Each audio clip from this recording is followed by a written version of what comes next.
যুবকের নামায় আমল ওজন করা হলো। যখনই যুবকের নামায় আমল ওজন করা হয়েছে তো ওই ব্যক্তির এক নেকি কম হয়ে গেছে। কি হয়ে গেছে? এক নেকি কম। তো আল্লাহ তাবারক ওয়া তাআলা ওই ব্যক্তিকে বলছে, মাওলা আমাকে একটু কিছু সময় দেওয়া হবে। বুঝি কি সময়? বলছে আমার মা আছে, বাপ আছে, ভাই আছে, বন্ধু আছে, সবাই তো আছে। আমি কারোর কাছ থেকে যদি এক নেকি নিয়ে আসতে পারি তো আমি জান্নাতের হকদার হব। ঠিক আছে, সময় দেওয়া হলো। আল মুক্তাসার ছুটে গেল কোথায়? বাপের কাছে। চলে আলো ডালিম দৌড়াতে দৌড়াতে নিন্টু ভাইয়ের কাছে। বাবা কি হলো বাপু?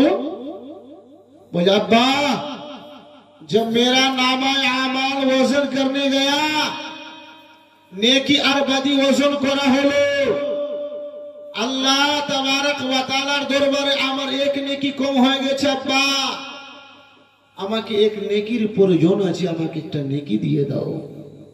আব্বা আব্বা আপনি আমার জন্য কত কষ্ট করেছেন, এলআইসি টাকা শোধ করেছেন, জমি জায়গা বিক্রি করেছেন, দোকান করে, মজদুরি করে, চাষি করে আপনি আমাকে এমবিবিএস চোখের ডাক্তার বানিয়েছেন, চেম্বার খুলে দিয়েছিলেন, কত কষ্ট করেছিলেন বাবা।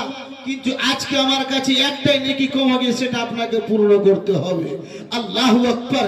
তখন বাবা বলছে, বেটা রে ওই দুনিয়া নাই বাবা যে দুনিয়াতে আমি তোমাকে লেখাপড়ার জন্য সব ছেলে হেঁটে স্কুল যেত, আমি সাইকেল নিয়ে দিয়েছিলাম, সব ছেলে সাইকেলে যেত, আমি তোমাকে মোটরসাইকেল নিয়ে দিয়েছিলাম, সব ছেলে মোটরসাইকেলে যেত, আমি তোমাকে 4 চাকা নিয়ে দিয়েছিলাম। বেটা সব ছেলে মাথা বাড়িতে পড়তো, আমি তোমাকে মালদাতে ভর্তি করেছিলাম, সবাই কালিয়া চোখে পড়তো, আমি তোমাকে বহরমপুরে ভর্তি করেছিলাম। বেটা ওই দুনিয়া নাই, এই দুনিয়ার হচ্ছে কাল কিয়ামতের ময়দান। বেটা আমি হেল্প করতে পারবো না অন্য জনের কাছে। যে বাপের দিমাগে সব সময় টেনশন ছিল এই ছেলেকে কিভাবে মানুষ করব, কিভাবে কি কাজে লাগাবো, ওই বাপ কি বলছে, বেটা আমি পারবো না। তখন ছুটে যাবে আব্দুল করিম ভাই মায়ের কাছে। মা 10 মাস 10 দিন নিজের গর্ভে রেখেছিলেন, যখন আপনার গর্ভে আমি ছিলাম চলতে কষ্ট, বসতে কষ্ট, খেতে কষ্ট, স্নান করতে কষ্ট হচ্ছিল। আম্মা জান গরমের দিনে যখন কারেন্ট পালিয়ে যেত নিজের শরীরে বাতাস করতেন না, আপনি আমাকে বাতাস করিয়েছেন আম্মা। আম্মা শীতের দিনে আমি যদি বিছানাতে পেচ্ছাপ করেছি তো পেচ্ছাপের জায়গাতে আপনি ঘুমিয়ে গেছেন, কিন্তু আপনি আমাকে বুক থেকে জড়িয়ে ঘুমিয়েছেন। যে যদি পেচ্ছাপে আমার সন্তানকে, আমার ডাক্তারকে যদি আমি ঘুমিয়ে দিই তো আমার ছেলেকে কালকে সর্দি লেগে যাবে, আমার ডাক্তার দেখে দেবে, শরীর খারাপ হয়ে যাবে। পয়সা আমার কোত্থেকে পাবো? 400 টাকা বিয়ে আছে। তো মা কত কষ্ট করেছেন লালন পালন করে, লসুন পেঁয়াজ বিক্রি করে, যে আমাকে একটা সুন্দর বাড়ি করে দিয়েছিলেন, মাটি করে দিয়েছিলেন। কিন্তু আম্মা জান কাল কিয়ামতের মাঠে এই যে ময়দানে আমার নেকি আর বদি যখন ওজন করা হয়েছে, আমার এক নেকি কম হয়ে গেছে, সেটা আপনাকে দিতে হবে। তখন মা বলবে, বেটা ওই দুনিয়া ছিল যে আমি তোমার জন্য কষ্ট করেছিলাম, এই দুনিয়াতে আমি তোর হেল্প করতে পারবো না বাবা।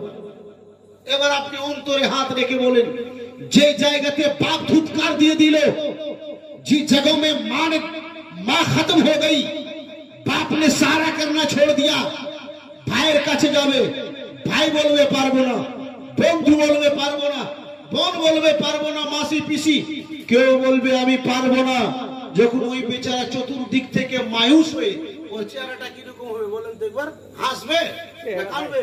চেহারা থাকবে না, চেহারা থাকবে না, চোখটা ঢুকে যাবে, কাঁদতে কাঁদতে আবার ওই জায়গাতে তো আসতে হবে। যখন চতুর্দিক থেকে কোমর ভেঙে গেল, যে মা কত কষ্ট করেছিল, যে বাপ কষ্ট, ভাই কষ্ট, বোন কষ্ট, কাঁধাতে নিয়ে বেড়াতো, কেউ সাহারা আসলো না। যখন আবার ওই পথ দিয়ে আসবে, আল্লাহু আকবার, একজন ব্যক্তি গাছের নিচে বসে আরাম করছে, ওই বন্ধু বলবে, ভাই কোথায়? বলছে আর বলিও না রে ভাই, কথা বের হয় না। কেন, কি হয়েছে বলো শুনি তো। বলছি এরকম এরকম ব্যাপার আমার সঙ্গে হয়েছে, এক নাকি কম হয়ে গেছে ভাই, এই জন্য আমি জান্নাতে যেতে পারি না। মায়ের কাছে গেলাম, মা দিল না, বাপ দিল না, ভাই দিল না, কেউ দিল না।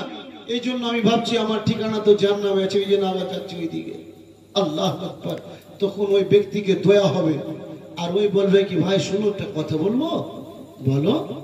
বলছি যখন আমার নেকি আর বাদি ওজন করা হয়েছিল কিনা আমার সবটাই গুনাহ একটাই নেকি, তো আমি নিয়ে তো একটাতে যেতে পারবো না, তো আমারটা নিলে আর তুই চল যা।